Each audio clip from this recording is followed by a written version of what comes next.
Hey everybody, it's Ron and Debbie. We're back for another edition of Ask Ron. Okay, Ron, our first question is from Craig Nim from Washington. Hey, Craig. How do I locate owners of vacant houses? A couple are dead, so who do I contact? I've got 5 vacant houses I'm trying to find owners for.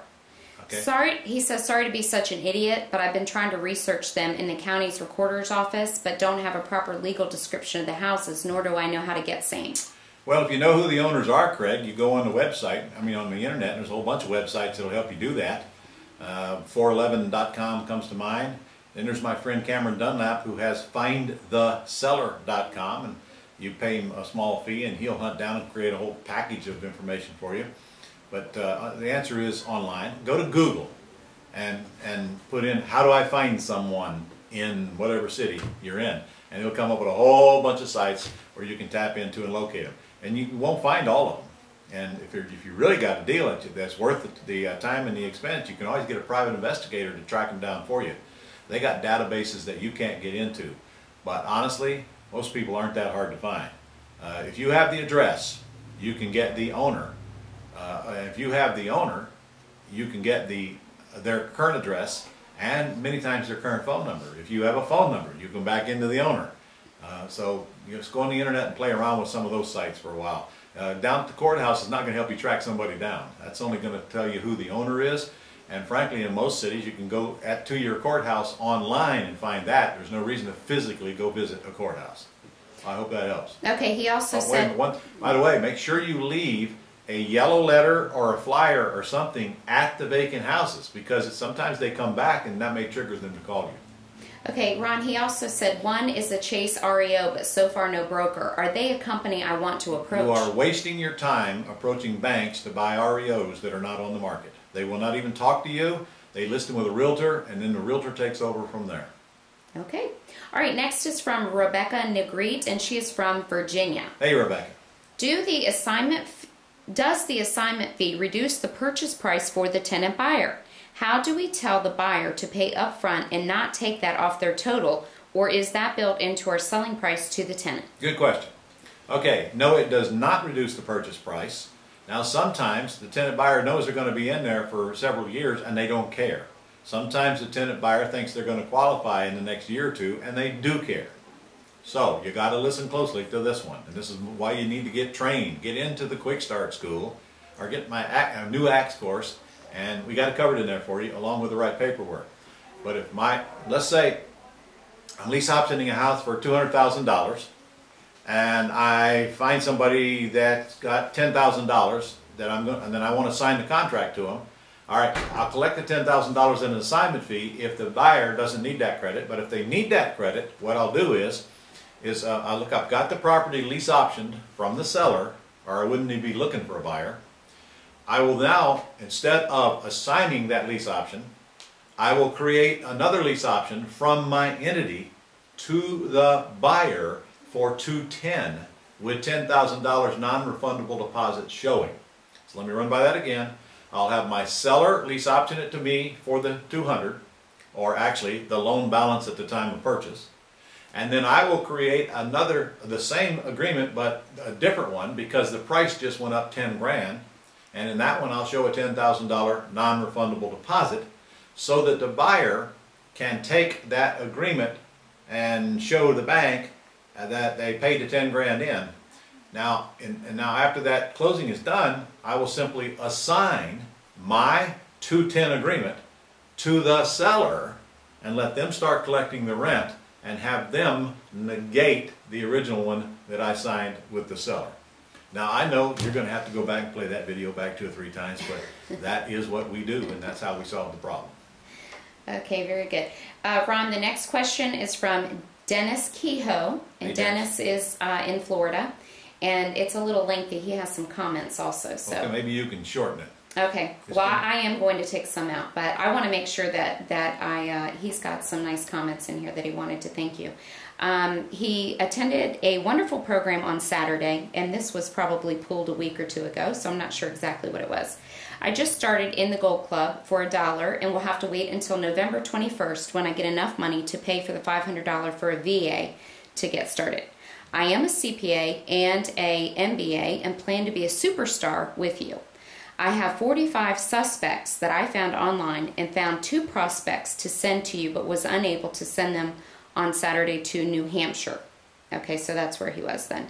How do I send those to you for you to examine them for me? So I'm assuming he's talking about property information lead sheet? Okay. Well, unfortunately you don't, because I don't examine those for folks unless they a special deal with me that I have some of my Quick Start attendees where I work with them for the first 90 days.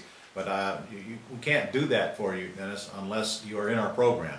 So you've got to get registered for our Quick Start school. And frankly, if you get there, you won't need anybody to look at them for you.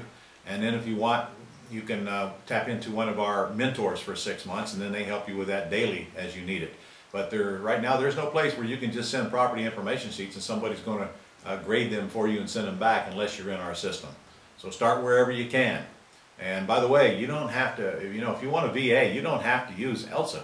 Go on Google and type in, I need a virtual assistant. Here comes a whole bunch of sites. You won't have any trouble finding virtual assistants, and don't have to pay that fee. If that's what's stopping you, just go find one that you don't have a front end fee and work with them to get them trained to fill out the property information sheets. Because it is true, without those you don't have a business.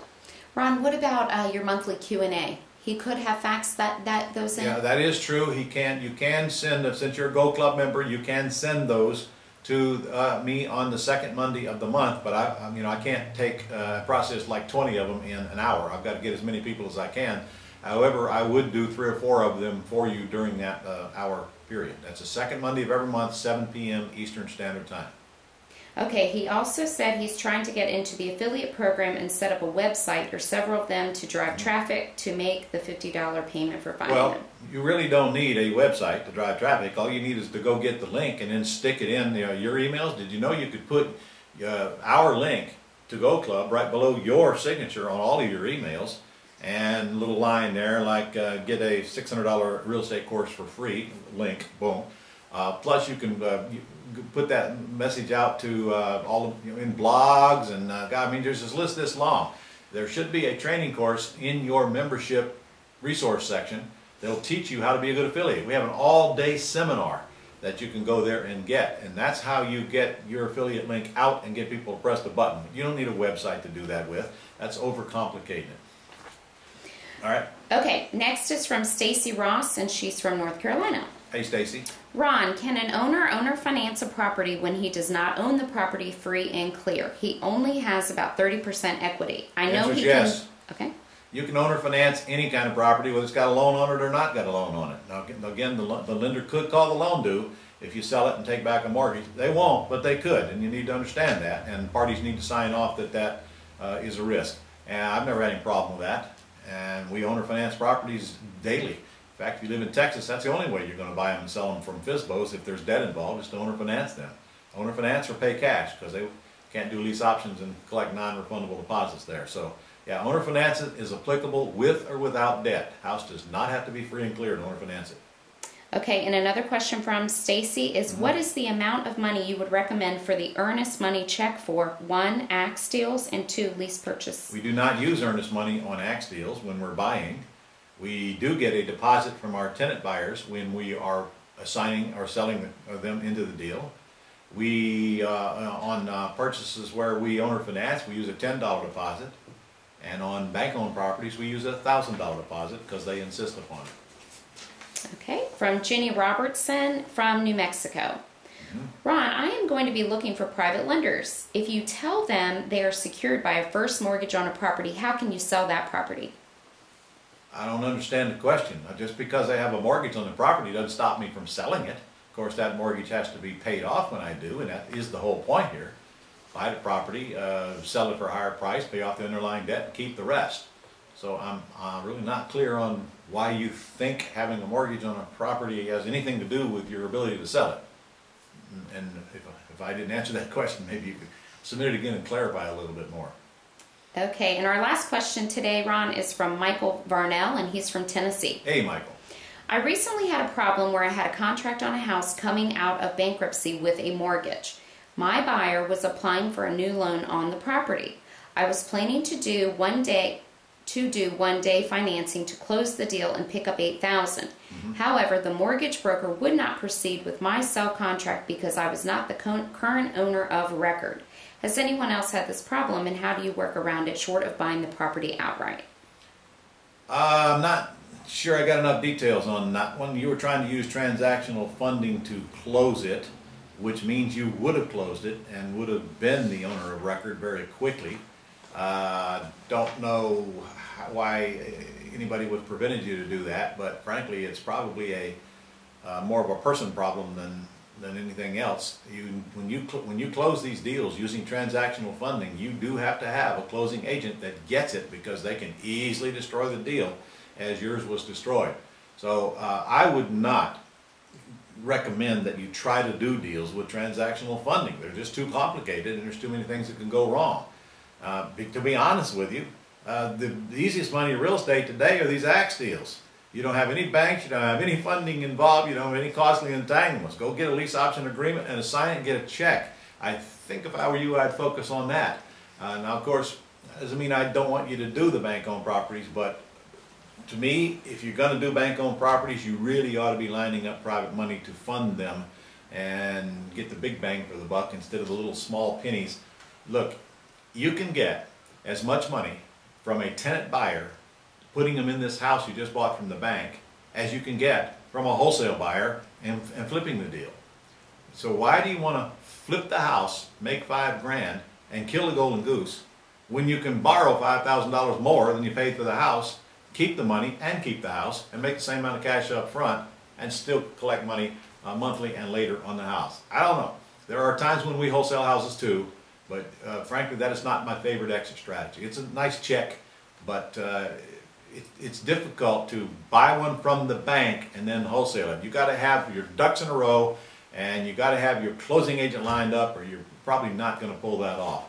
That's as deep as I can get into it right now. I mean, it's going to take time for me to go here step by step with that. We're not going to do it on this video. So why don't you change your technique, change the way you're doing business, rather than trying to fix something that is very difficult for a beginner to fix. Go do some axe deals, go do some sandwich lease options, go take over some debt subject to and put lease option tenant buyers in it. So much faster for you to get checks until you figure out where you're going to get this private money from. And if you come let us train you, we can help you with that very quickly as well. By the way, guys, we're going to have all this covered at the convention. So make sure you get registered for our annual convention coming up in January in Orlando, up next year now.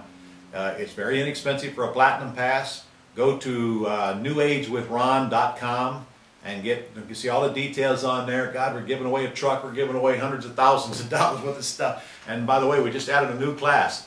If you happen to have a young adult in your family, ages 13 through 21, we're going to have an all-day seminar on Saturday for these young adults. And it's going to be taught by several people, including my big brother David, and probably Jennifer here at Global Publishing. And it's all about teaching them financial literacy and some easy ways for them to start making money from home. And I'm telling you, they're going to love it, and you're probably going to love it too. I'm still trying to decide whether we're going to let adults in the class or not. But, anyway, 13 to 21. We got to get you registered, then you got to tell us how many of those that age group that you can bring, so we can properly prepare, get the right size room and everything. So we just keep adding goodies to this convention. I'm going to give away my truck to somebody, and I mean, it just goes on and on. So go to newagewithron.com, get registered for this thing. Orlando, for crying out loud. If you live up north, what better place to be in January than in Orlando? See you next week.